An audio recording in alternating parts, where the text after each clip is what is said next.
My name is Drunvalo Melchizedek. I'll be your guide during this video presentation.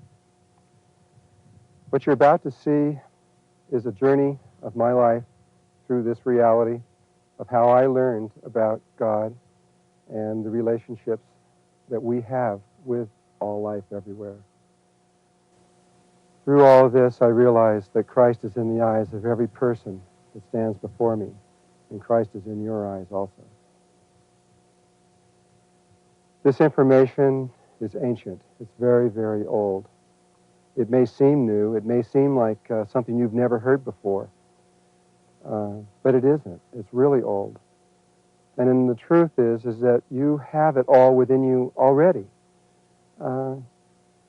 Really, you remember things that are so deep inside of you, or can remember these things. And this is what this video is all about, to trigger these things so that you remember who you are and why you came here and what it's all about, why you're on this earth. It is my prayer that this be a blessing in your life and that it open into you a whole new way of seeing the world, something brand new and something very old. Thank you. I love you very much.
What you're about to see is a video of information that has come from many, many, many different directions within my own being. And many people have asked me exactly who it is or where did this information come from, because it's a varied set of parameters, and yet it comes together into one big picture. So just for the record, and just for everyone to know who and where this came from, and to give these people credit, I would like to talk about who my teachers were and where all of this came from. And in order to do this, I'm going to have to go all the way back to when I was a little tiny kid. And when I was really little, I was Catholic. And I went through all the Catholic schools, all the way up almost to the very end. And through high school, I didn't quite make it through high school, but I got almost through high school. And of course, Jesus was the first person that has ever influenced my life and through what is being transmitted to you through here. But as time went on, in my early 20s, I began to see that there was more Not that what Jesus had to say was incomplete, only that I had a longing for a larger picture of what was being said. And I made a big switch. I actually became Jewish. And I began to study the Kabbalah and to see what that had to say relative to what Jesus had to say. And this went on for a few years until something that began to happen in my life in the early 70s. First of all, probably the most important thing that happened was I literally died on April 10th of 1972. And in a single breath, part of who I was, you could say, left here. And in another breath when I breathed back in, the person who's talking to you now began to breathe through this body. And that, of course, had a big influence on my life. At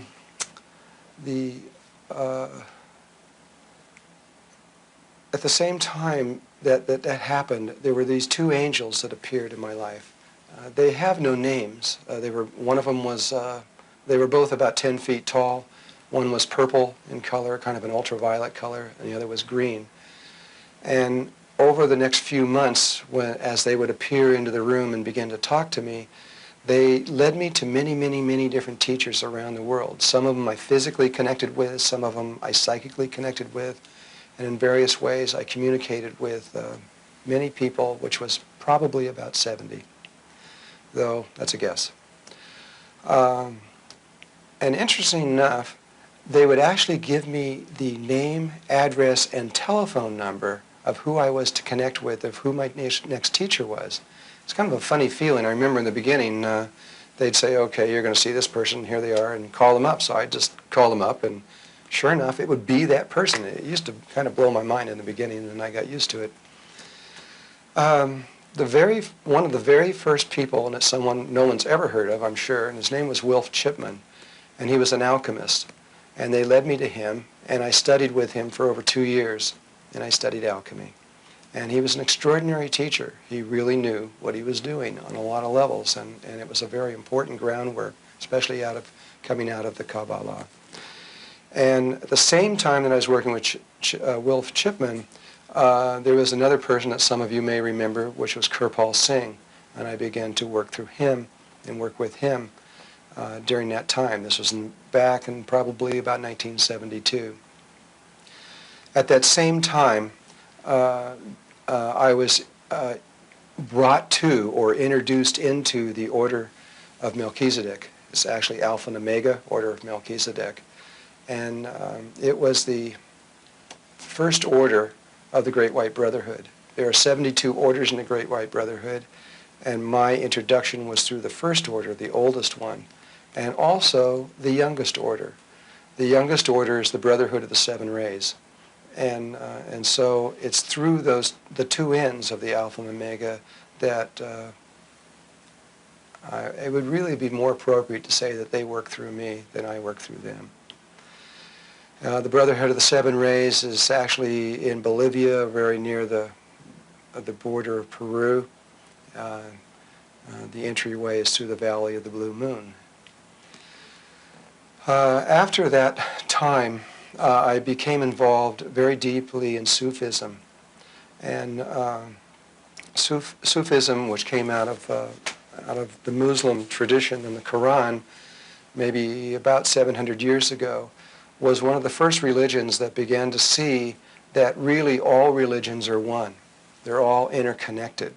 Of course, if you ask a Buddhist or if you ask a Catholic or someone else if there's an interconnection, they'll say no.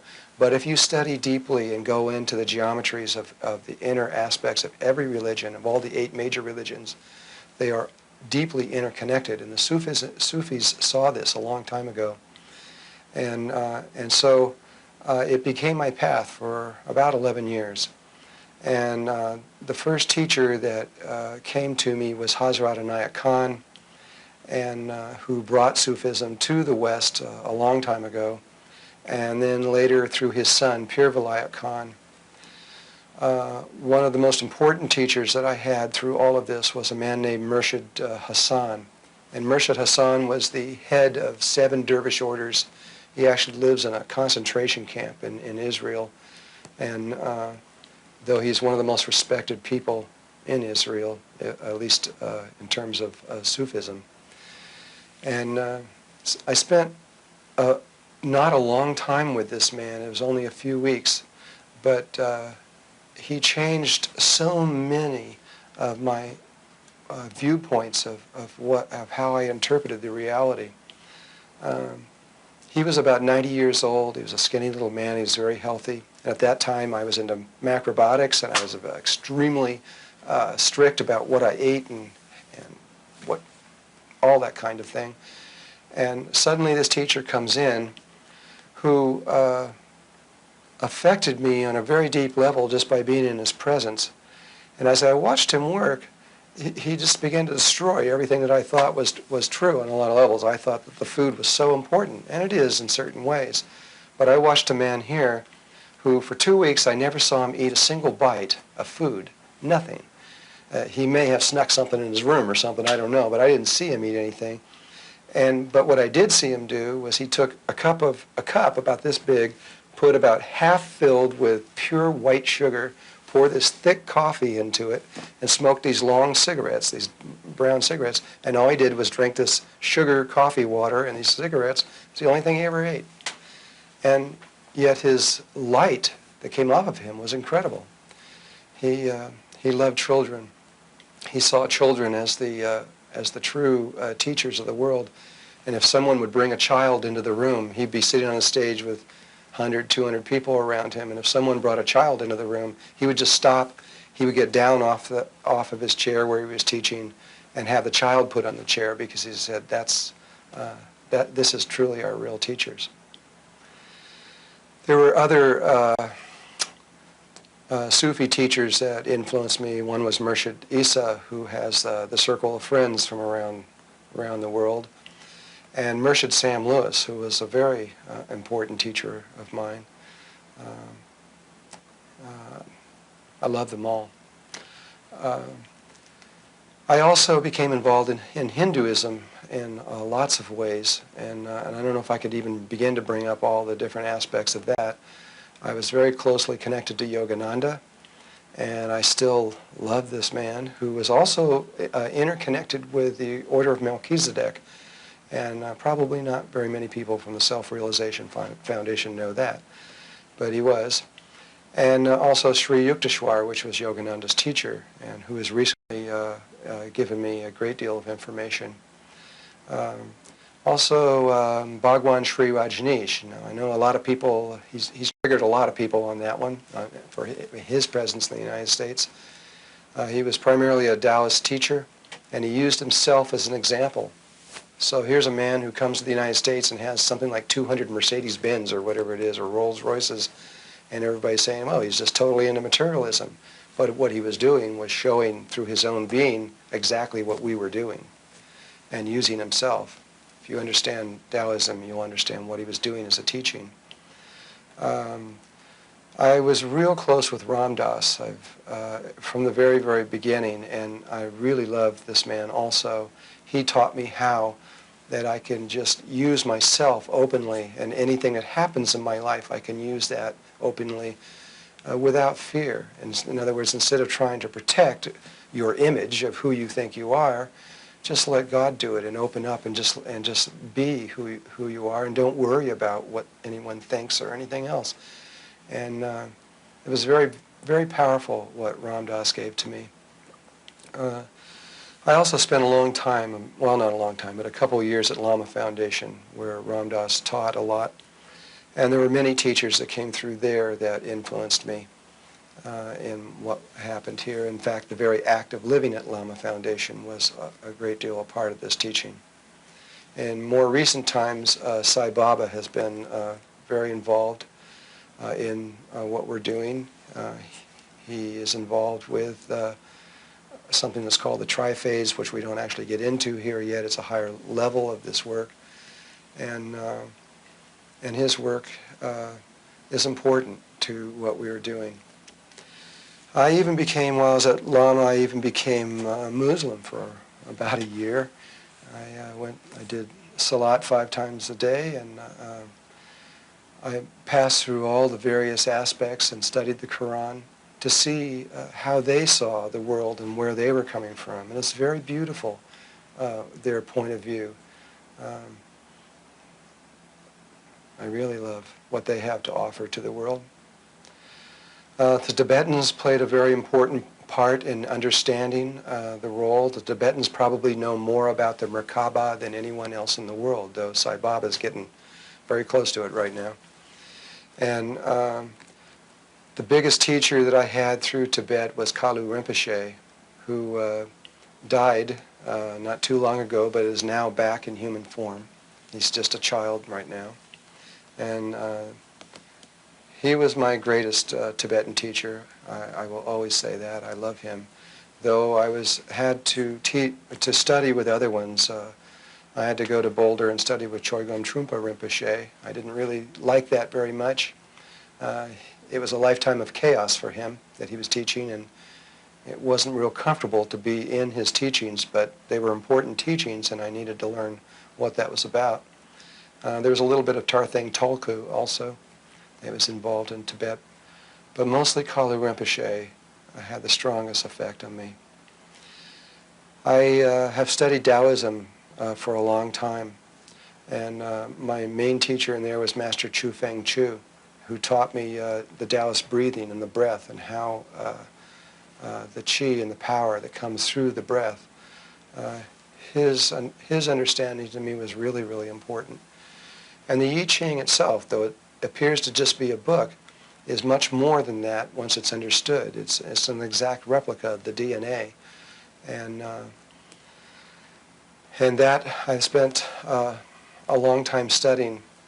I feel through almost all of this various religious teachings that Taoism is probably the closest thing that I feel is the closest to my heart.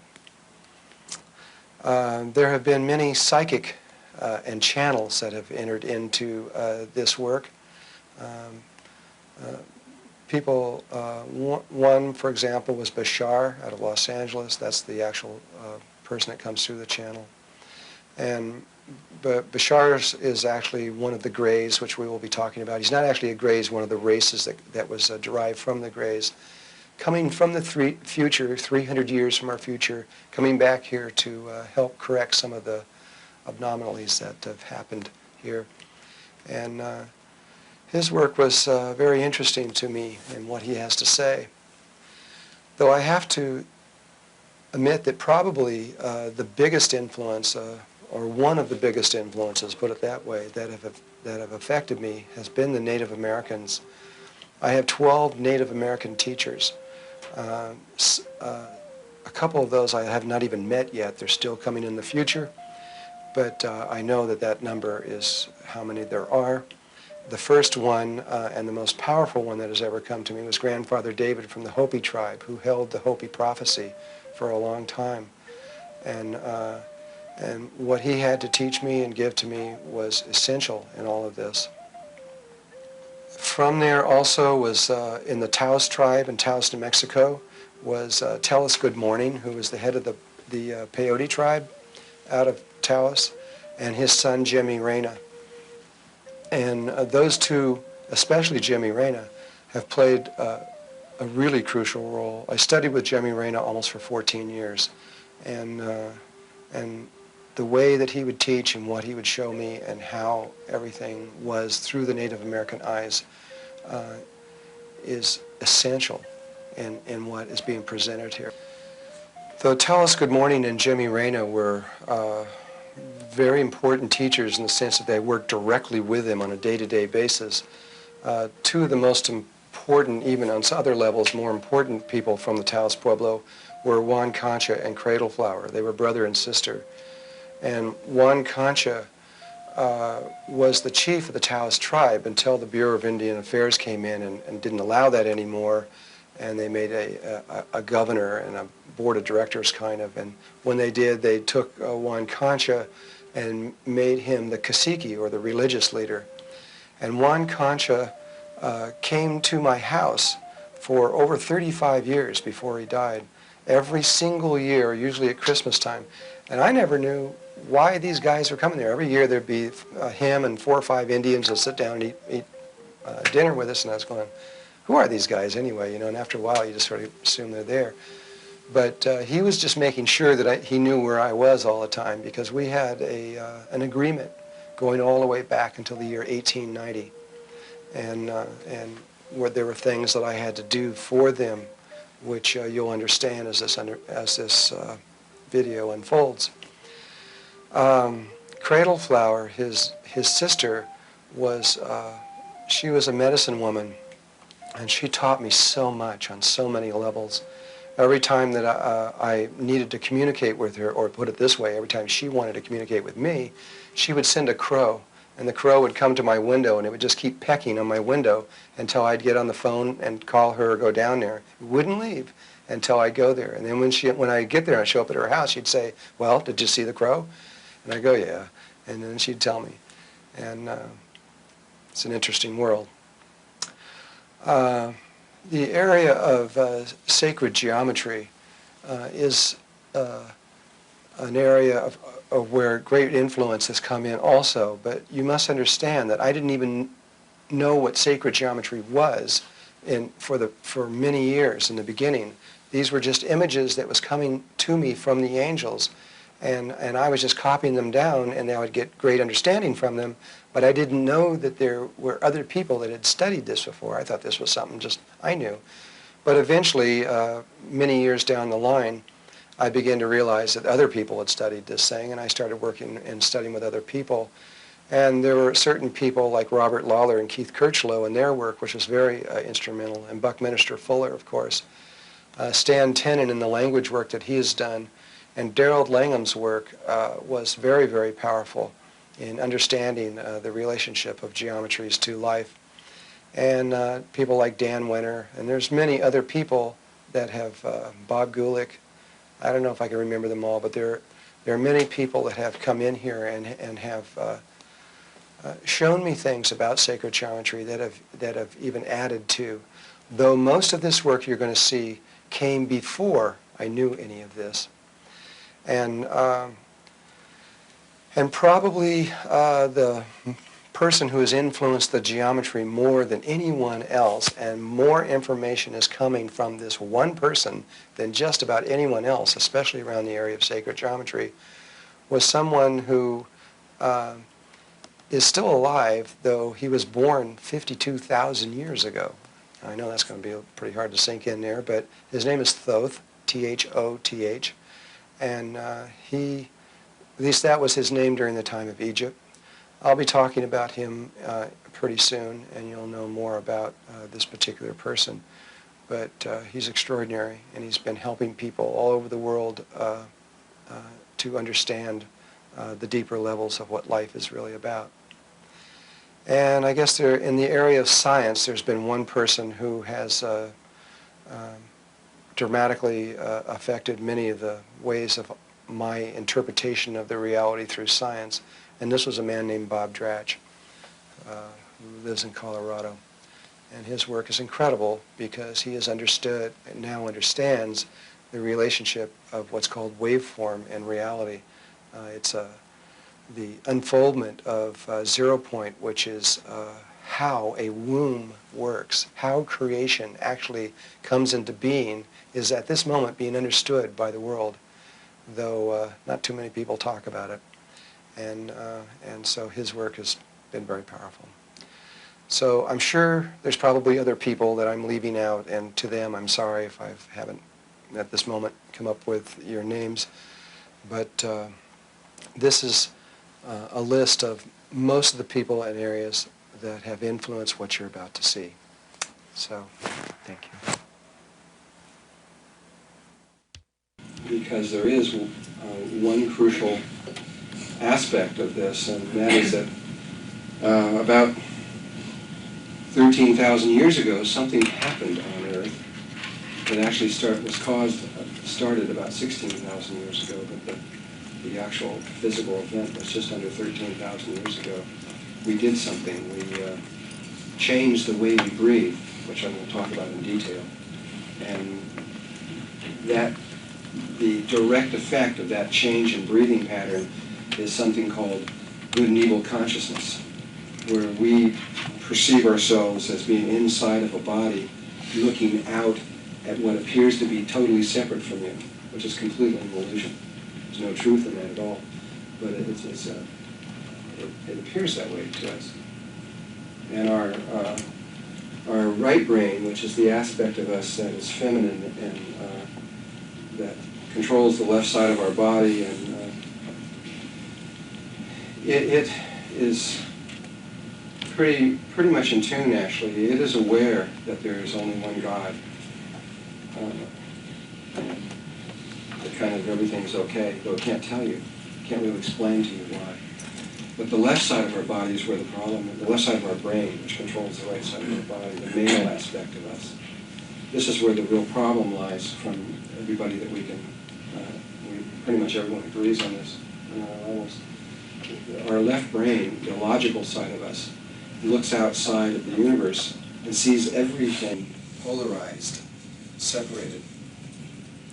And there's black and white, and there's up and down, and male and female, and there's the inside and the outside, and there's the good and the bad, and all these things. And so your left brain does not see the unity of life, and does not really believe that there's only one God. It may even say the words, I believe there's one God, but inside there's this little part that's got this doubt. Because there's the good guy, there's God, and there's devil. There's all these separated aspects of ourselves. And so this, these first 3.5, 4 days, the main purpose is to clearly show your logical side that there is an absolute unity to the reality, and that you are an intimate part of that unity, and that there is only one God. It's essential in the sense that once your left brain sees that and understands it, then it begins to interlock between and integrate between the left and right brain, and the pineal gland is then capable of functioning again. Because at the moment your pineal gland is, well, it does have a little bit of functioning through linear light that passes through the eyes and goes to the hypothalamus and into the pineal gland. And so you have a certain amount of functioning of the pineal gland, but its true purpose is to receive prana, which is another form of light that's primarily higher dimensional light. And it can't do that at the moment. Once this integration between the left and the right brain takes place, then your pineal gland is capable of doing something, of receiving this pranic light, and then the meditation is possible. So if someone were to just do this meditation in this particular state without having the understanding of these first 4 days, it's highly unlikely that they would get very much out of it, even if they were doing it perfectly, because they've got a block, a shield that's blocking that from working. So that's why we have to go through so much of this stuff, and I don't like to do it, and most people don't even like to watch it, because it's hard, and and it's mathematics and all this stuff. But that's who we're talking to, is your male side. This is male knowledge. And it's also super condensed, which makes it harder. This was given only one other time in the world's history, at least in the last 13,000 years, and that was in Egypt during the 18th dynasty, and it was only given for 17.5 years in a short period of time. And there it took them 12 years to present what we're giving you in about 4 days. And so you're getting a super condensed, very rapid presentation of this. So I can understand why some of you come back 2 or 3 times trying to get, what was that he said? Because it's a lot. I know it's a lot. Okay.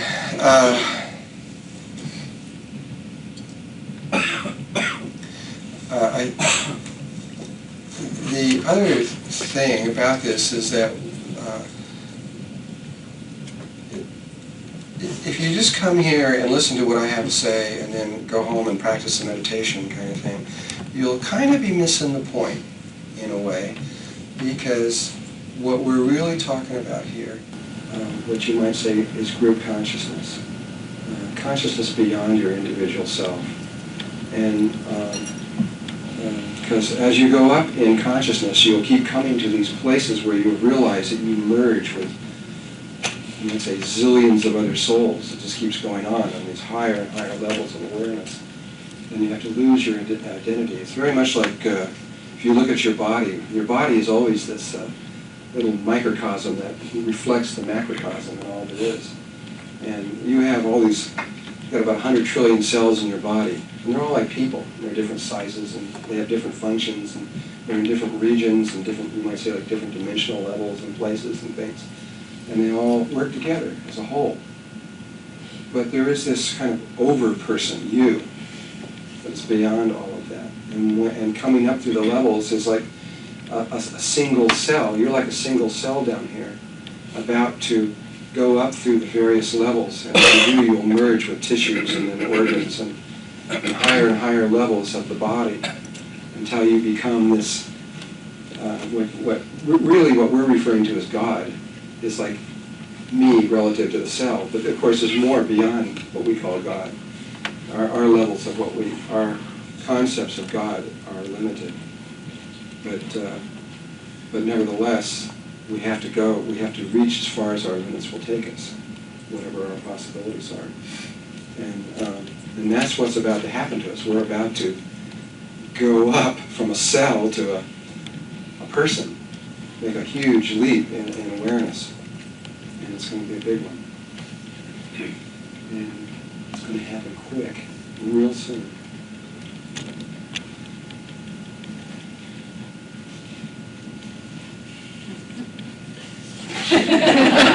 The sooner the better.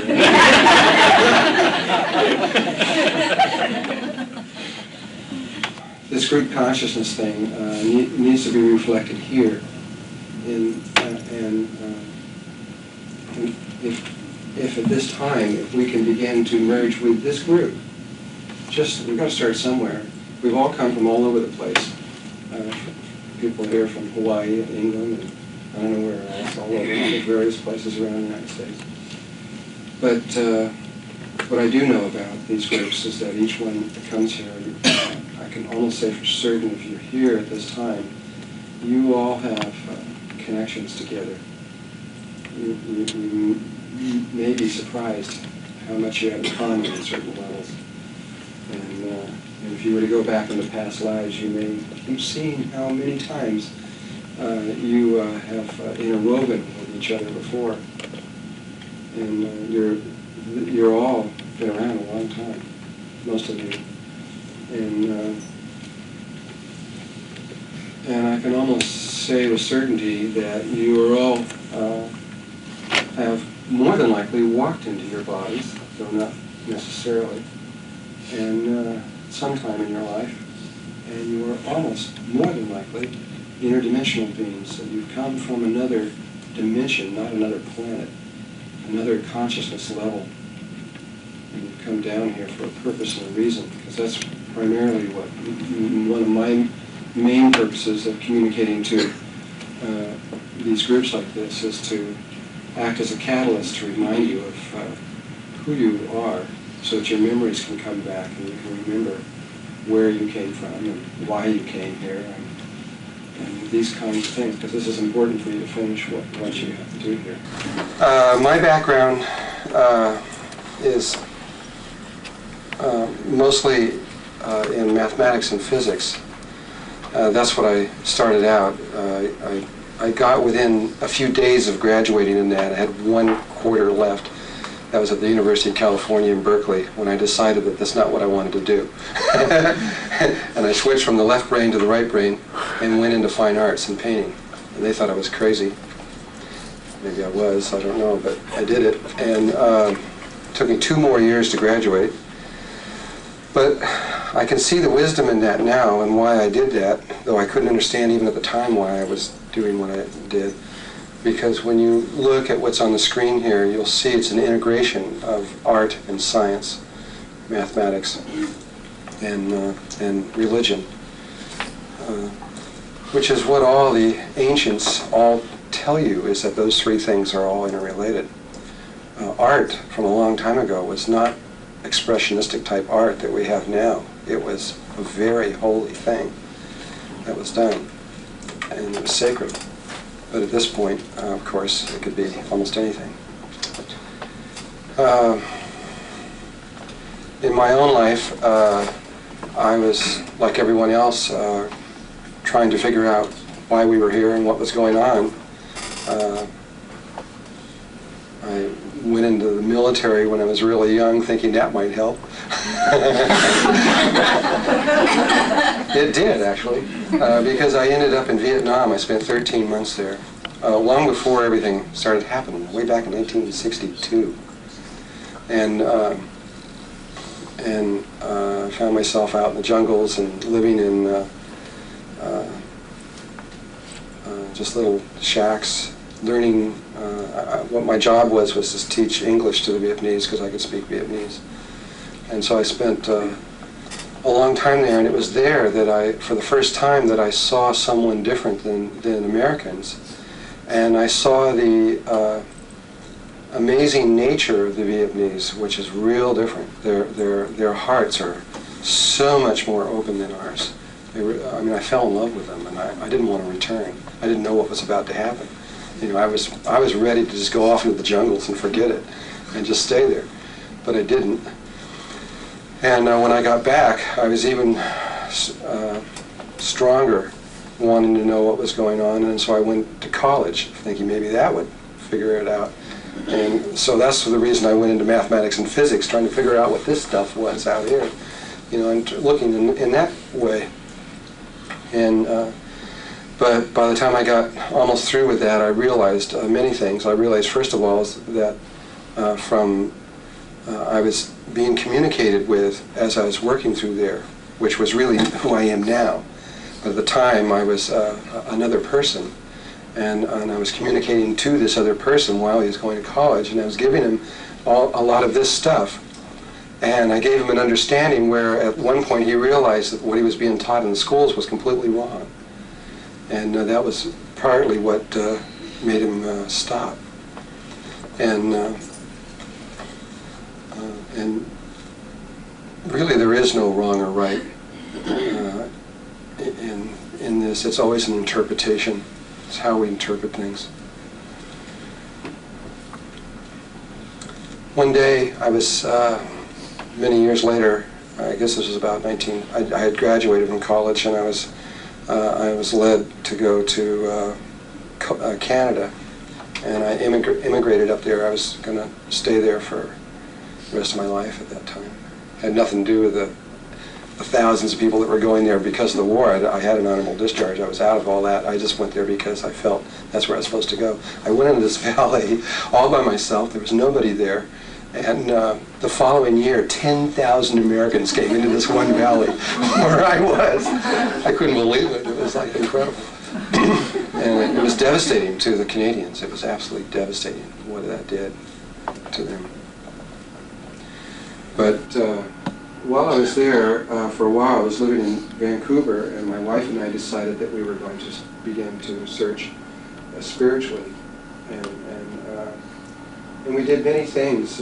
We first started out with hypnosis.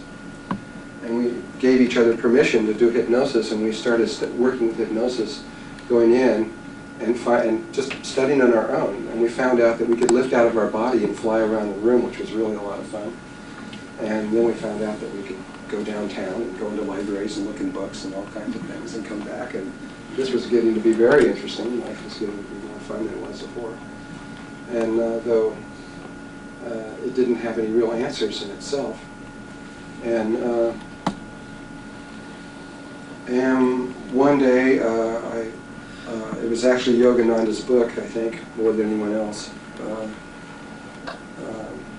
that got me interested in Hinduism, and I began to study with this particular teacher. He was teaching us a form of meditation. And this was the first time we got very serious behind this. We made these white silk robes with hoods and all this kind of stuff, and sat down, and, we were very serious. And and we began to do this meditation, not having any idea where it would lead or what it would mean or anything. When something happened to us that wasn't in his book either, the guy, our teacher, who was teaching us. And these two very tall angels, we were in this room that had 15-foot ceilings, and these about approximately 10-foot angels appeared in the room. And they were two of them, and one was kind of an ultraviolet light. The other one was sort of a Kelly green, and kind of a bright green. And they were identical, and they were transparent. You could see right through them. Their faces were so bright that I couldn't see the faces. Still can't see the faces. There was so much light coming from that area of their body. And they communicated with us telepathically, because the sound would come from inside of us. And when they first appeared, they actually appeared to my wife first. I didn't see them at first. What I saw is two spheres of light, two round balls about so big, and one green and one purple. And it was only later when I was communicating with my wife, I heard, she says, "Well, I saw them as two big angels." And I really saw them as angels? I saw these little balls. And it took me a year to see them as angels. I had to work at it real hard. And what they told us was, the very first thing they said when they came in was, "We are you. We are not something separate from you, though you are seeing us outside of yourself. We are literally you." We didn't know what it meant. I didn't know what they meant when they said that.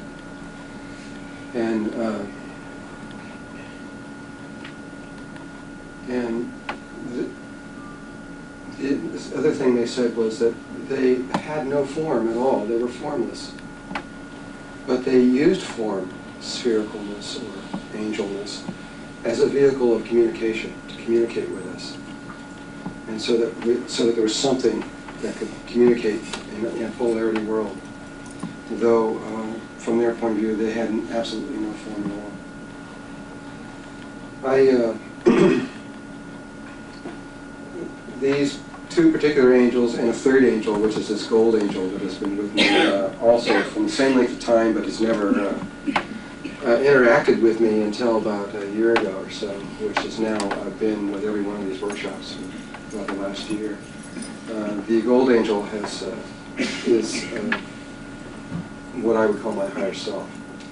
The green angel is actually the angel of the earth, and the ultraviolet angel is the angel of the sun, of the solar system.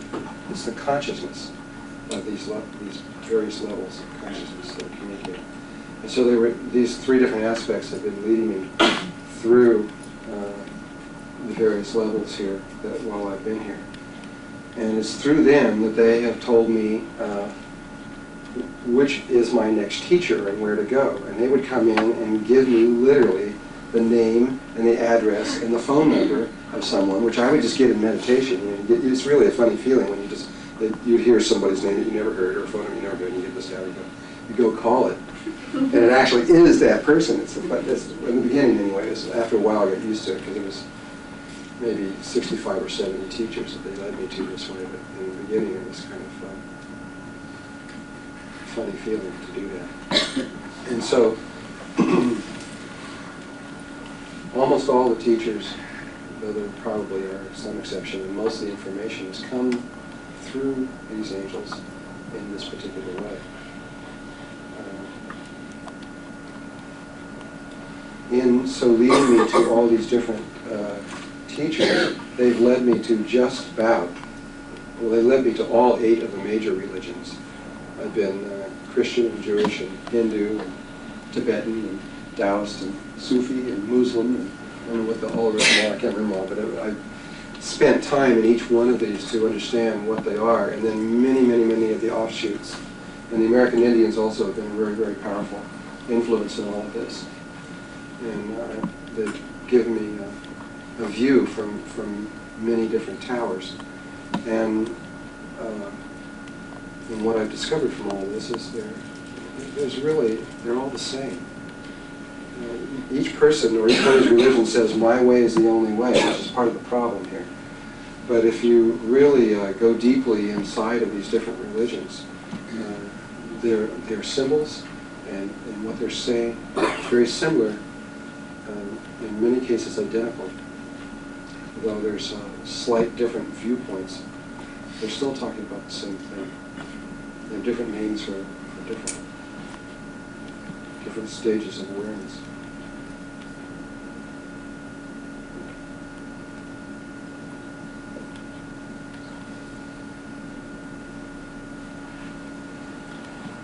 So,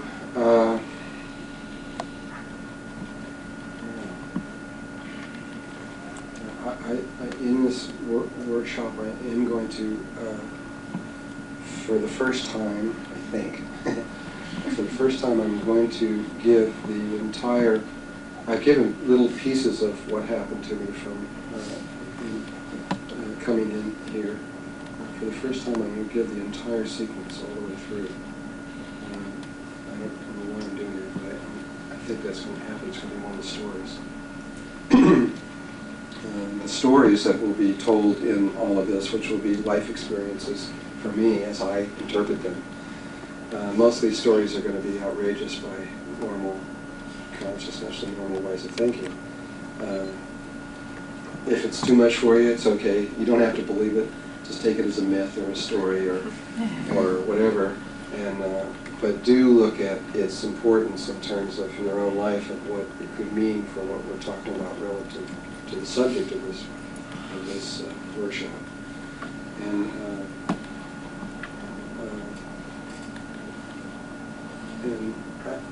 throughout all of this, not only in the stories but even in the information, don't believe anything I say. Don't just take it because I'm saying it. Take it in and store it and listen to it, but check it out. See if this is true. All of it. Don't just do it. Find out if it's really true. And along with all the things that I say are possible, find out if they're possible. If they're not possible, maybe they're not for you. But definitely don't just accept something that I say because I've said it. And along those same lines, there's one other thing I got to say, because this happened in Sandpoint, Idaho. There was a little bit of a problem. We're going to talk about the yugas. These are particular ages. We are in the Dwapara Yuga right now. We just came out of the Kali Yuga, which is the most asleep point in the precession of the equinoxes. And during the Kali Yuga, it is kind of necessary for those people who are a little more awake than the rest of us to keep others awake during that time. And so the student-disciple relationship was created during that time. But that relationship actually ended about 900 years ago. And it's actually really out of it now. We're into a different stage. And the kind of student guru type relationship is dangerous at this point. It doesn't have to be. I mean, you can still have teachers. There's nothing wrong with teachers at all. But only this total dependence on someone is not, though at one point in our history was necessary, at this point in our history is very dangerous. We are about to pass through certain levels of consciousness where there is not going to be anybody else but you and God. But you're going to find it the same at that point. And you're not going to have someone there to ask, okay, what do I do next? You're going to have to learn how to get what you need to know from within you. And you have all knowledge in you. There isn't anything that isn't known anywhere that you don't have access to. Anywhere, on this distant star, at a level, everything's accessible. And everything you need to know at any moment is always accessible to you. You just need to know how to access that because we've kind of been hit on the head. We're kind of have amnesia and a little bit unconscious at the moment. And so my job is just to be a catalyst for you. Try to do something very quick and very powerful to try to awaken you to a certain level, where from there on in you can not need anybody else, but reach within to your own higher self, from which you will know exactly what the next step is at moment to moment, without having to go outside of your own self. And so I'm no one special, and sometimes I get this from people where they kind of look at me like I'm somebody special. I'm nobody special at all. I'm just another person. Right now I'm in the same place you guys are, trying to figure out how to get out of here. And I have given up everything that I've had on the other levels to come from the same place that you have. And we're all in this together. And we're just brothers and sisters. And so it's real important that we don't do that with me or with anyone else. From my point of view, though some wouldn't agree, that Jesus the Christ and a drunk in the gutter are equal. They're exactly the same, because it's the same spirit. It's the Spirit of God is in both of them equally. Great Spirit, O Holy Trinity, Mother, Father, Child God, Creator of all life everywhere. Thank you. Thank you for this circle, and thank you for the love that flows through this circle. For without this love, we would never be able to see you in the eyes of every person before us. And may all the beings of light who wish there to be love and truth and beauty and trust and harmony and peace throughout the cosmos, may those beings who have responsibility with us be here to help us to open our hearts and our minds so that we can understand what is being presented and make it real in our lives and live it and breathe it and bring it down onto earth now, today.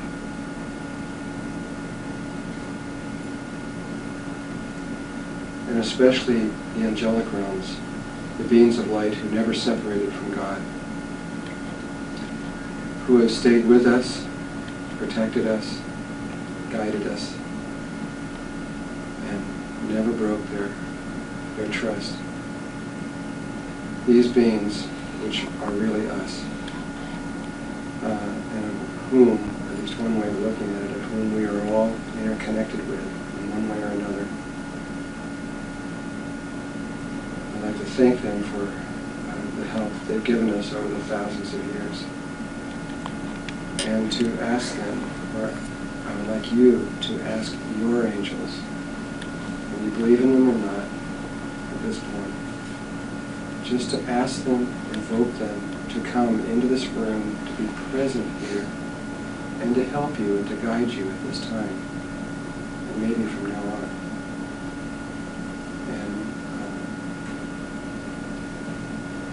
And when you ask them to come in, feel their presence. You don't have to see them necessarily, but you will feel them. And they usually come from behind your left and your right shoulders. Or not necessarily. So just take the moment now and go within yourself and ask your angels to be here for the next few days. Before we ever even start with the screen, I'm going to describe something so we all have the same language. This is this thing about dimensions. We all talk about these other world stuff. We need to get this clear in our minds what that means, at least from the definition that I will give you, so that we can all, you may have a different definition, and I don't mean to replace your definition. I'm just going to give one that we can all talk about so we all have something in common. And now when I talk about the fourth dimension or the fifth or 10th or 120th or whatever. I don't mean what most mathematicians would mean, and that is hyperspace going from fourth dimensional tetrahedron, say, to a fifth by warping, changing space mathematically. I don't mean that at all, because from my experience, that just simply isn't true. Though you could create those kind of realities, it isn't what life has done at all. Life has separated the different dimensional levels in exactly the same way that it has separated the notes in music. And so, if you were to look at a piano, you've got your white keys and you've got your black keys, and your white keys are your whole notes, which goes, C, D, E, F, G, etc., just whole notes, and then your black keys are your half steps. And your white from C to C is your octave, and your black ones are your pentatonic scale. You've got 5 notes there. And when you add the black ones to the white ones, you get 12 notes in which is called the chromatic scale. So if you get all your sharps and flats in there, you have 12 notes. 13th one is the same note as your 8th note. That's where your octave on your white keys. That's where you come from C to C again. It takes 13 steps to get back there again. And the only difference between each one of these notes in terms of sound is cycles per second. And each one of these notes, if you start at C and you go to C, C sharp, D, etc., the differences between each of the notes are 11 cycles per second, or multiples of them. They're always 11, 22, 33, 44, 55, 66, 77, 88 cycles per second. The relative proportions of that are identical. Let me put it another way. There's something called wavelength in terms of either sound or light, which, just so we get this clear, oh, great.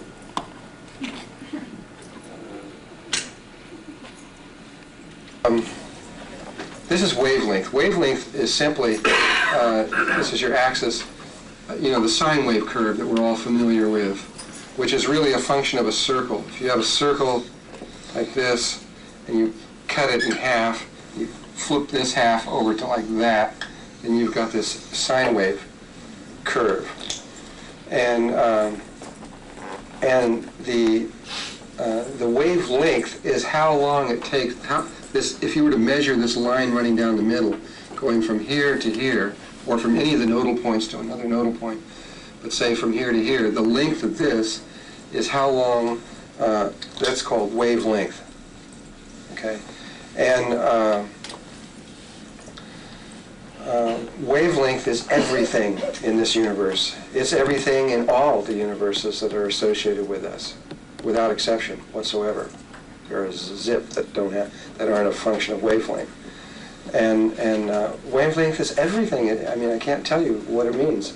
If you look at the electromagnetic spectrum, which we are going to in great detail after we've gone a long ways, you're going to see that everything from microwave towers to gamma rays to sound waves to everything is all a function of how long the wavelength is. Change the wavelength and you change the nature of what the energy is. And so with this understanding of wavelength, in other words, this is a long wavelength and this would be a short wavelength. Everybody get that? And a real long wavelength would be so long that there's wavelengths like your brain waves, for example, that are coming out of your head, are so long that they're almost straight lines. Thanks. Hey, I think we're set up here.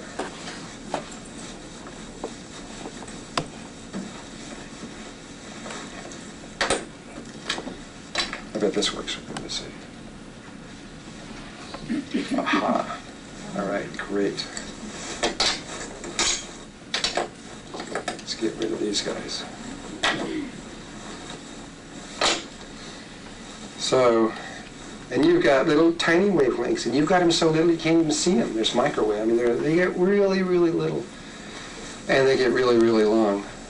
And again. again, your brain waves that are coming out of your head are almost straight lines. And you go to your cosmic waves, and they're so little that they're 10 to minus 18 or something. They're so small that you can't hardly even see them. If you were to look at the dimensional levels, the only difference between this universe, and when I say this universe, I mean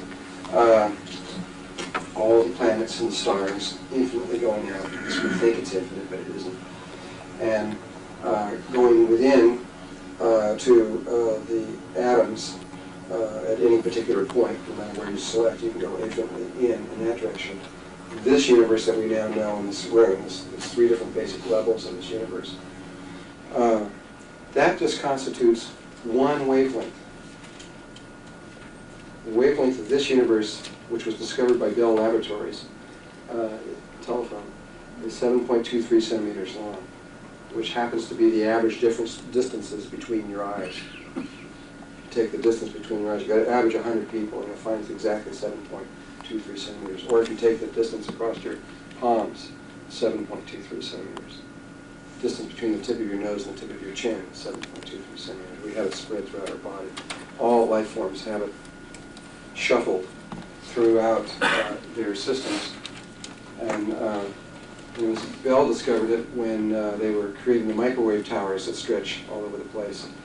They happened to pick 7 centimeters as they're transmitting a wavelength by accident or whatever.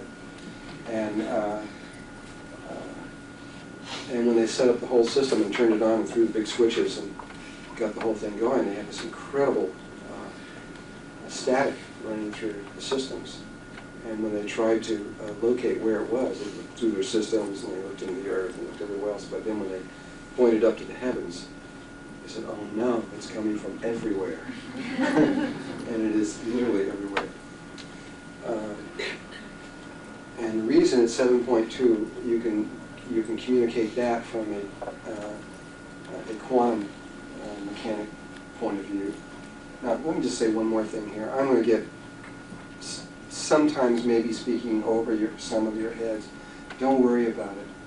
Just watch the stuff like a movie. Take in what you can take in, and don't worry that you're not getting something, because you're getting whatever you need.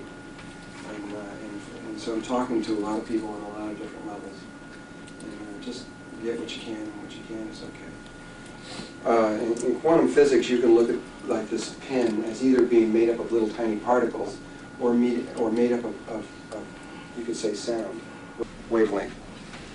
And if you looked at all the, so there's a very specific what's called a sine wave signature. We saw what a sine wave was. A sine wave signature is, say, something that would look like this. It would come up on a computer monitor. Or maybe it would look like that. Or maybe it would be, there's like a handwriting signature. It's a very specific signature. And every physical object in the universe has its own signature. Its own sound wave signature. In fact, it's a language. Some people believe that if, in fact, it is possible, if you absolutely create the signature, you create the object. But if you took all the objects in our universe and they're all putting out their own sound, if you want, and if you average or compute the average of all those sounds, you get 7.23 centimeters long, which is a pretty short wavelength of about so long, like I said, distance between the eyes. And from my point of view, that's also Om, that the Hindus and Tibetans refer to Om. Om is the sound of the universe. It's the sound of all things at one moment.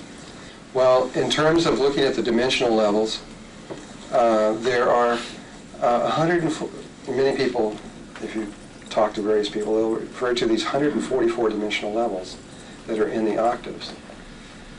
Well, what this is again, looking at your music, you have 12 basic notes.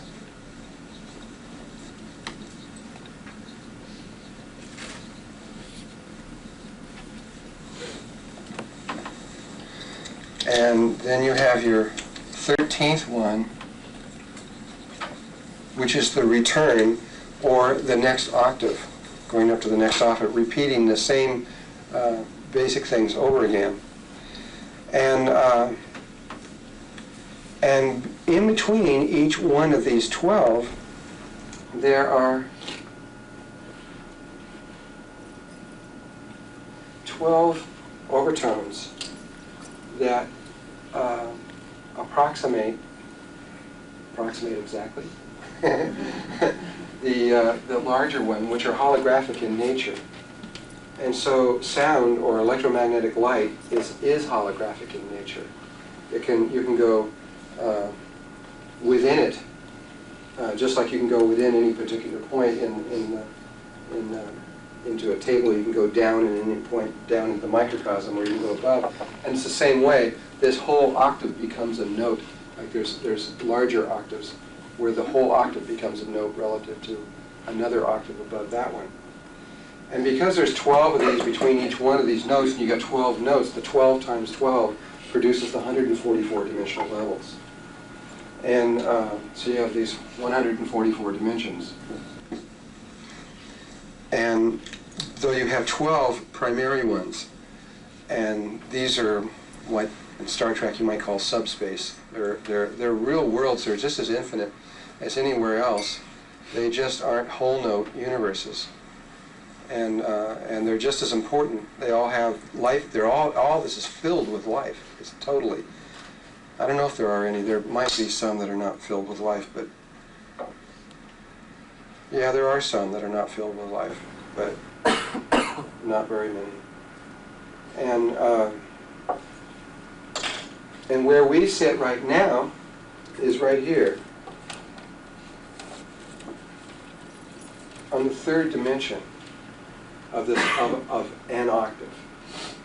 So it does not mean the XYZ axis being the 3 dimensions of space, and then the 4th dimension being time, this kind of concept. Forget that. We just happen to be sitting on the 3rd note of this octave with a wavelength about so long. And if you were to, and our consciousness is tuned to this wavelength, which puts us here. And we are breathing in a very specific way, which tunes us, which is the key, that tunes us to this particular universe. But if you were to change your breathing and to tune your consciousness level to a different wavelength, if you were capable of doing that, you would disappear, literally, body and all, right out of the space and reappear into the one that you tune to. And that whole science has a name, which is called Merkabah.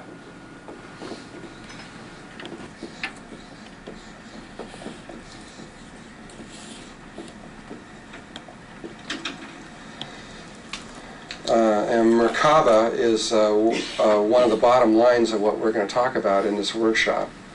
Though it's spoken in one word in present day, it's really 3 words. It's Mer, which is light, but it's a very specific kind of light. It's a counter-rotating fields of light. And then there's Ka, which in almost all of the ancient languages means spirit. And Ba, or sometimes said Va, depending on the language it came from. In Hebrew it's Va. It means body, though that only holds true if there are bodies. As you move up, you rapidly move into areas where matter is not a part of the relationship. And so it could either mean body or it could just simply mean reality, the taking of a reality or a portion of the reality with you. And so the 3 words together mean a counter-rotating field of light that contains both spirit and body. And it becomes a vehicle to take you from one dimension into another, one universe to another. This is known everywhere by everybody, except for when you come way, way, way down where like we are, where we're unconscious and we don't remember very much. But everybody else knows. It's like, everybody's totally aware of it. Though the science is known to greater and greater degrees as people progress up further. We're as far down the line as you can get. Down in these two other octaves, this is not even self-aware. We're at the very bottom. This is the lowest possible consciousness in the octave there is of consciousness, and still be self-aware. There's only one level of consciousness underneath us, and that one is actually higher than us. I'll have to explain that later. So we're the lowest form of, we're the bottom right now. And so, so each one of these changes the wavelength, gets actually shorter as you go up in higher energy levels. And kind of like red light has a long wavelength, and violet or purple has a short wavelength, and shorter wavelength is higher energy. And as you progress up through the dimensional levels, you go into shorter and shorter and shorter wavelengths. You go this way, they get longer.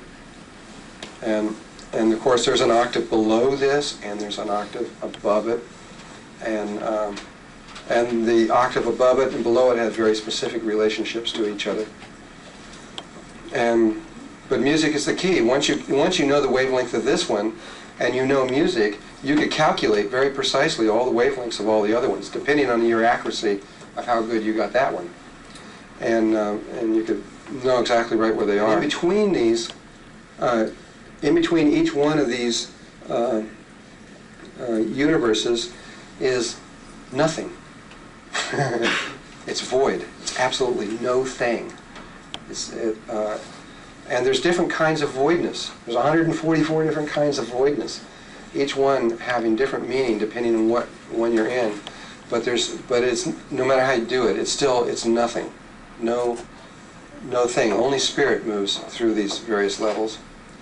And though they have learned how to take matter through these voids up to here. And right there, and over here also, there are what many people refer to as the Great Walls.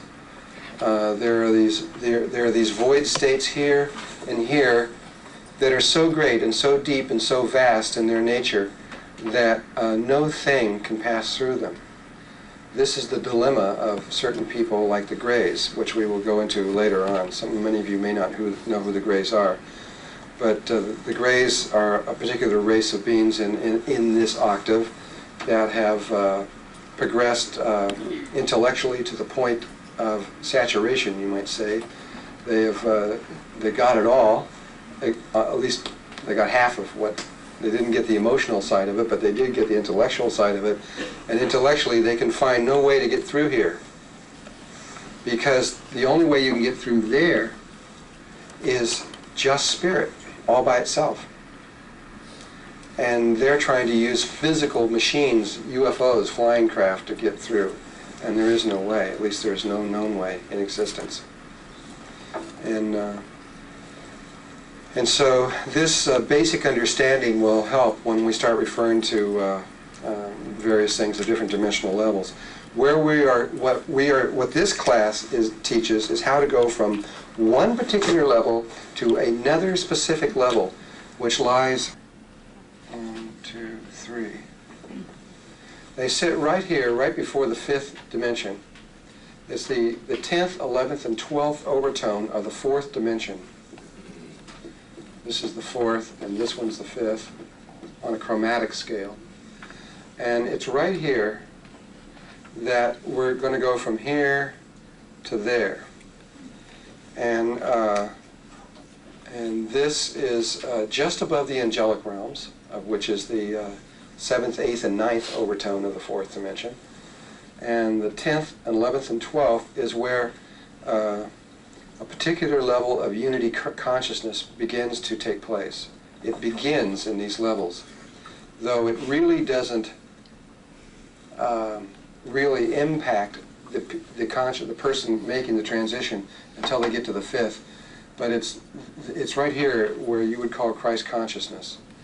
There is a body that exists everywhere, And there is only one of these bodies. There is only one Son of God. And this body extends from this point out, and there's, you might say, an infinite number of beings that are connected to this body, or cells in this body. And it's a very specific understanding, a very specific interpretation of the reality. There's only one reality, but there's a lot of ways to interpret it. And so this is where this particular Merkabah that I'm teaching will take us to go from planet Earth to these very specific places. And from there, you won't need me or anything else, because after that, once you learn how to get there, you'll be met by other specific levels of awareness that are connected to you and take you on through the rest of it. So the job of this workshop is just to make this one little step over to here. And whether or not you go into the 10th, 11th, or 12th doesn't really matter, but you will go according to your nature. There's 3 different particular levels there. And that's a stepping stone. It's a place to make a translation from there to the 5th, and from then on in you're going to move very rapidly beyond your imagination right now. There aren't any words I can tell you that you can even come close to talk about that. We can talk about this kind of, but from there on out, it's just words that don't mean a whole lot about anything except experience. And so this is the essence on a technical level of what we're going to be teaching here. And so now, I'm going to go straight into, now that we got that, and I'm going to take 1 second here now. Is there any questions on this? When we go to the 4th dimension of the 10th, 11th, and 12th, is it Earth in a higher dimension, or is it someplace totally different? Yeah, we will be on Earth still. On another, there are many, the dimensions are all superimposed. They're not, you don't go anywhere to get there. All of them, without exception, are right here in my hand. They're all passed through each other, and they're all in the same place. It's a matter of tuning. It's like a television. You got one TV, you change the channel, which all you're doing is changing the wavelength of the reception, and you get a different picture. And so Earth has many dimensional levels, though it's really not that many. It has the 3rd dimensional level. It has, there's kind of a vacuum right after the 3rd, but in the 4th, there's a lot going on between the 4th and all the way up into, well, we've got it going all the way up until, we've got some going all the way up until the 12th. At this point, we've even got it over into the 13th, which is incredible. There is the cream of the crop of our awareness has made the Ascended Masters, a small number of our Ascended Masters, has figured out how to get onto the other side of the wall. So Earth has made the leap all the way over here, though it's only a very small number of us.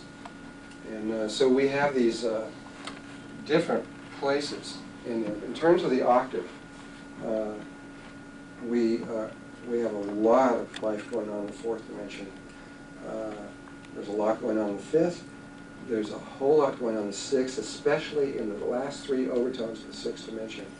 The 10th, 11th, and 12th overtone is where all the Ascended Masters reside. There's a whole world there of universe that's there on Earth.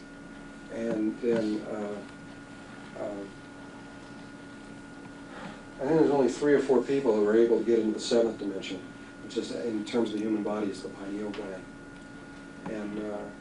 And it was their understanding that allowed us to go over to the Great Wall. There's a huge learning process that's going on with the Ascended Masters right now. I mean, they're just learning like crazy right now on a lot of things. And so we do have these other universes that are around what the Earth is tuned to. There's got to be somebody there tuned to it. You know, there's got to be a consciousness that's tuned to it. And so there's life there that is tuned to this. It's very complex, and I don't want to get into all of it because it's very complex. You can't speak unless you got the, the magic wand. I have a question about, do these also, these dimensions, do they also relate correspond to the chakra in the body? Are we moving Absolutely, from out of they're the identical. third? You have 12 to primary chakras, the 13th one's over your head, Yeah. and the chakra system running up, the template that creates the chakra system is exactly the same template that creates the universes. It's also exactly the same one that creates the light patterns. It's the same one that creates your eyes. It's the same one that all your mental patterns are stored on. It's used your emotional body. It's the same exact template, but it is the same. The chakra patterns moving up here, and this absolutely interlinked. Okay, so we're not going anywhere. We're just opening up and moving into that different chakra. Yeah, it's not really a movement. It's a consciousness change.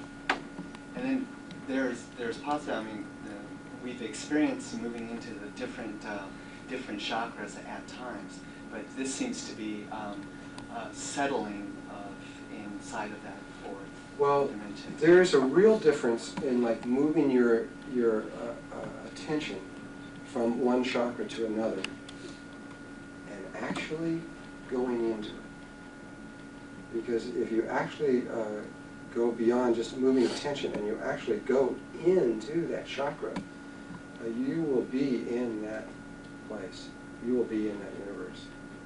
And so it's kind of like the difference between talking about going to Europe and actually getting on a plane and flying over there, which is the actual experience. And so a lot of times, much of the meditation, even if you're talking about even Vipassana meditation, if you're sitting for 18 hours or something of this kind of nature, that may or may not be the experience. You may still be veiled. You may be sitting there thinking you're having the experience and not. The actual experience is pretty, I mean, if you ever move, say, into the heart chakra, you will know definitely that you moved in the heart chakra because you will become the entire universe. It's an experience that's beyond words, and if you have that, then you'll know it. Whereas you can sit for 40 years in meditation thinking that you're having the experience of the heart chakra, which really you're not. So I don't know for sure what to say beyond that. Is it possible with frequency sound to move? We're talking about doing the breathing, which is also frequencies, but there must be a sound wave that can vibrate. You can, yeah, there is. You can, the technique of the Merkabah that I'm using is based on breathing. There are other techniques around breathing that will do similar things that will work also. The one that I'm using is the primary one. It's the easiest one and simplest one, and it's the one that most people in the universe find quicker. Though there are lots of other ones, it's not the only way. There are other breathing techniques. But the criteria is that all you have to do is tie the information of the Merkabah to any aspect of your physical body. So you could tie it to sound. You can tie it to the human voice. The human voice has the level of frequencies of everything that's necessary to scan this. You could also tie it to other aspects of the body. You could tie it to the very movement of the body through space, if you wanted to. You could tie it to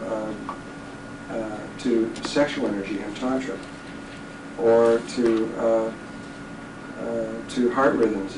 It has to be something you can control. You have control over. If you can control your heart, then you can use that rhythm. But one of the easiest things to control is breathing, and it has direct relationships. So that's why we use breathing. It's the simplest one. There's a lot of other ones. If you study Shiva in Hinduism through Shiva, you'll see that there are 113 forms of meditation that they teach. And this is very similar to what I'm saying. The first 8 of those 113 forms are breathing techniques. Now they say these are all the meditation techniques that are in existence, according to Shiva. The first 8 of them are breathing, and they're very different patterns, and no matter what the breathing pattern is around the world, they can fit it into one of those 8. And then after that, you've got 104 more. It's actually 100. There's 112 and 1. The first 112 are all male because they have form and they have shape, and you can communicate it from one person to another. You say, this is how you do it. The 113th one is female, and it has no form. So you can't tell someone how to do it. It's just following the heart, and there is no right or wrong way. And so that's different. But the male ways all have, you do it this way, and you breathe this way, and you breathe this way. You get form to it. And the 104 ways after the first 8 are totally unique.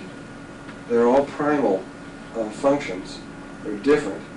I can't remember them all. I can only remember a few, but one of them that when I read it, it was hit me. Of course, that's a primal thing. One of them is that you're just sucking your thumb. It's very primal. It's the first thing a baby does, man. And for some people, they can suck their thumb and remember their connection to God. Only a few, just one, and maybe 200,000 people. I'm just guessing at that. It's only a few. You can, if you start messing around with this stuff before you're ready, you could go into some dimensional level that you're not ready for. And when you do that, what life does, if you show up somewhere where you're not supposed to be, life kind of confiscates you. It says, well, okay, you got here ahead of time, you just wait now. And it'll hold you there. I mean, you won't be able to move. It'll hold you there until the rest of your consciousness, the rest of the cells made up. For those of you who read the Emerald Tablets, who's read the Emerald Tablets here? A few people. Remember when Thoth was entering into the 6th dimension? He wrote that book 2,000 years ago. And but at that time he was really afraid, because that was when he was just beginning to enter. And of course now they're all living in the 6th dimension. They were just going in there, and when they got in there, there was the hounds that were chasing them and trying to get them. And if they got them, they would hold them and keep them. They don't kill you. I mean, they just hold you. That's all. They just keep you there for a while. And so you could get detained or arrested if you proceed too quickly and too far. But you won't get hurt. I mean, ultimately, you may have to wait a long time. It would be better to proceed in an organic, not to be in so much of a hurry and experience each one of the steps that you have to. Can we only get a couple more questions, and I'm going to go on. You mentioned that the grays could travel from one wall to another. They are trapped within these walls. So they can exist in other dimensions, or do exist? Oh yeah, they're real good. They can go anywhere within these 144 dimensions. They just can't get out. And the Lucifer aspect, how far can he travel? Also from wall to wall? Lucifer's also trapped in those 144 dimensional levels. Thank you. Okay, 2 more questions and that's it. Just these 2 people here.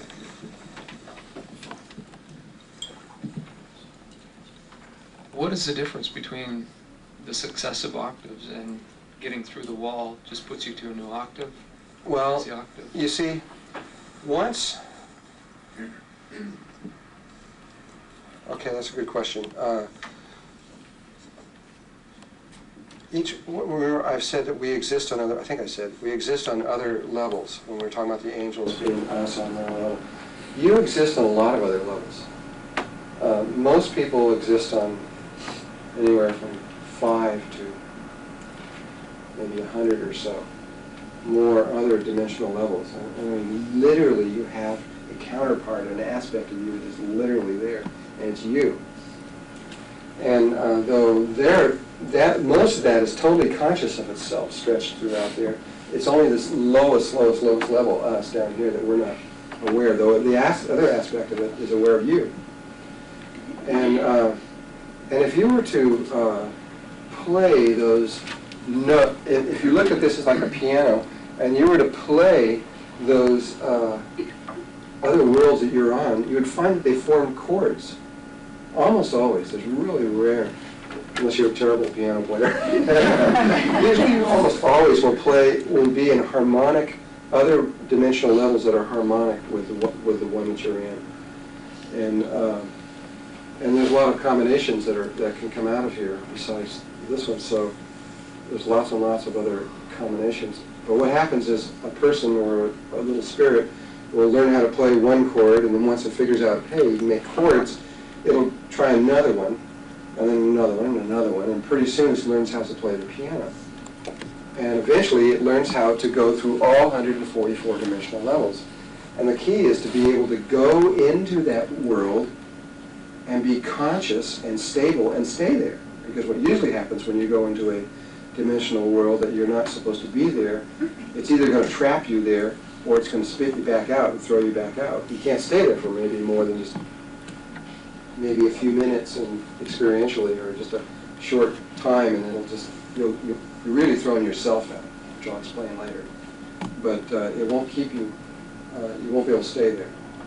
But after a while, when you slowly start learning how to play the piano, you slowly learn how to go into any of these worlds and be comfortable and stay there, no matter where it is, no matter how high it is or low it is or complex or simple or whatever is going on. And each one of these different universes are visually, experientially, and sensually totally different, absolutely, completely different. Just going from where you're going to go right now to this next one up here, it's so different that it's going to take me a long time to describe it. The colors, there's not even the colors aren't the same. Shape will not be anything like your mind can conceive of right now. Everything will be real different, but between this close of a jump, there are certain similarities. And but as you go up, it really starts changing a lot. And so it takes time and for spirit to eventually get to the place where it can go through all of them. Now, when someone does that, when they finally learn how to do them all, and then they learn how to get onto the other side, and they realize, son of a gun, it keeps repeating itself, and they realize, wow, it's all the same. It just repeats itself. Then a big lesson happens right here for that spirit, and a choice has to be made. At that point, they can see the whole, and they, no matter what octave they're in, they can see the whole from that point. And they either decide, long before they ever reach this place, they're going to realize that there is no inside and outside, and that everything that is them. And so there'll be that kind of connection. But when they make this jump, they will really understand that, and because they will have spanned the whole spectrum of this experiment that we're in. And at which point they either are going to,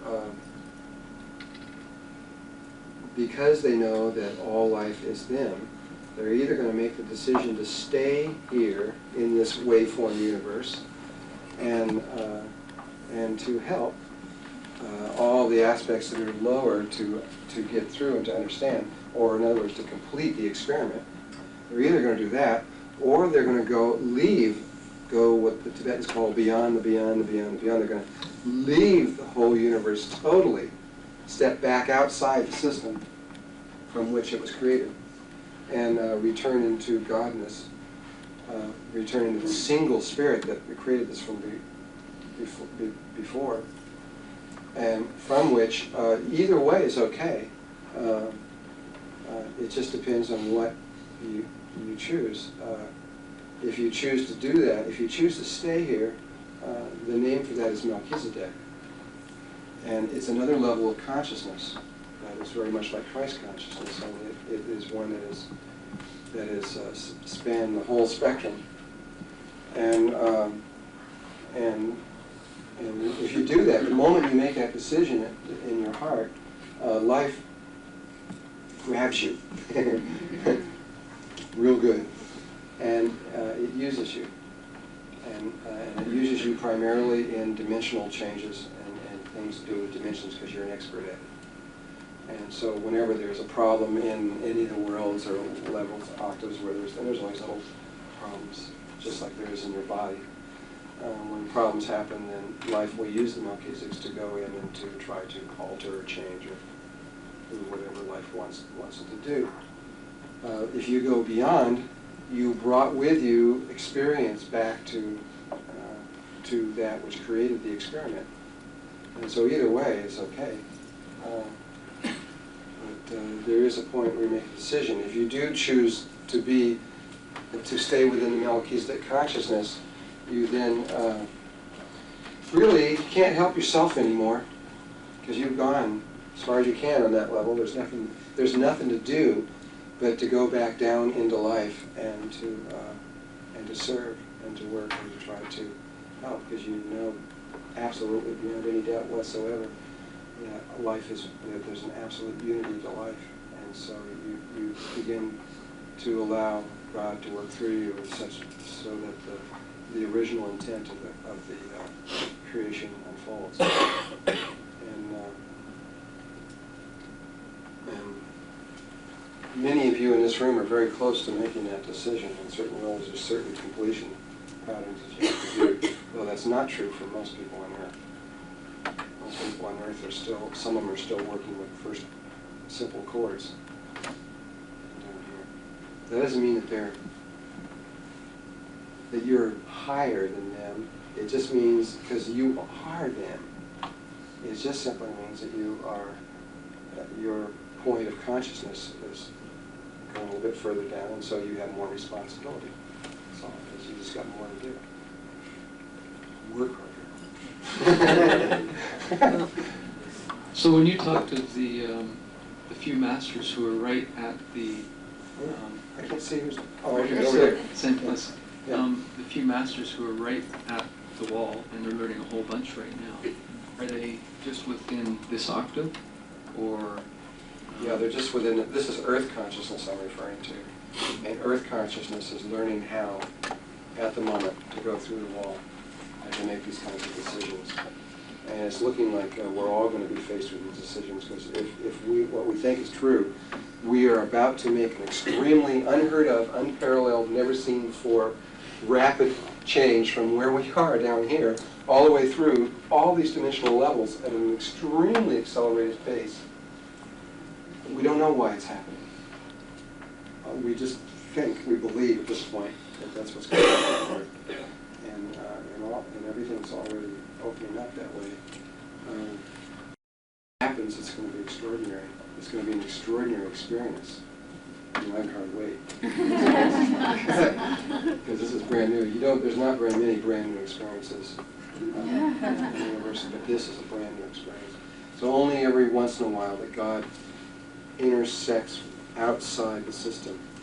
And that appears to be what's happening right now on Earth, is that God is directly intervening from outside the system. It's great. I'm really glad to see it. Yeah. Okay, we'll take that one last question. Then you just speak it out loud. Oh. Here, What is the reason that God is intervening now? and he put this little seed into the universe and created a situation where there was no other way to go. And then when that seed was chosen, then everything is unfolded because of it. So hidden deep in the universe was this little thing, which we'll talk about later. And it's created everything that's happening here the way it's gone. It's like, it's pretty obvious that this is what us on the outside of the system wanted to take place, but why now? I can say why now on certain levels, but why now on the big picture, I have no idea. Okay, one more. You're absolutely right. Yes. Okay, give her the magic wand. And then right after this, we'll cut this one, and this will be the first one. So why are we here, and what has that seed been implanted in us? Because before I arrived, I kept hearing that word without ever hearing it before. What word? Merkabah. Oh, Merkabah. Well, it's an ancient word, and we all know the sound of it.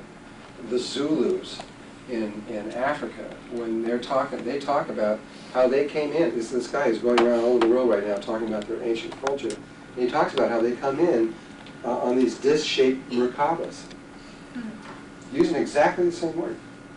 It's in their ancient tradition.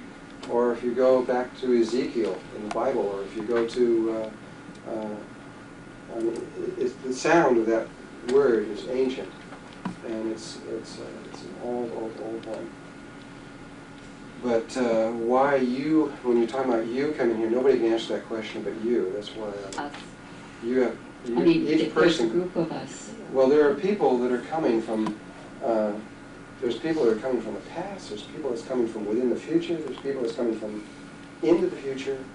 A lot of intersecting stuff that's going on here that's usually not done in the kinds, at least to the degree that it's taking place here right now. There's a lot of things going on. We'll slowly unfold this over the next few days to the best of my ability to explain all the different levels that are going on.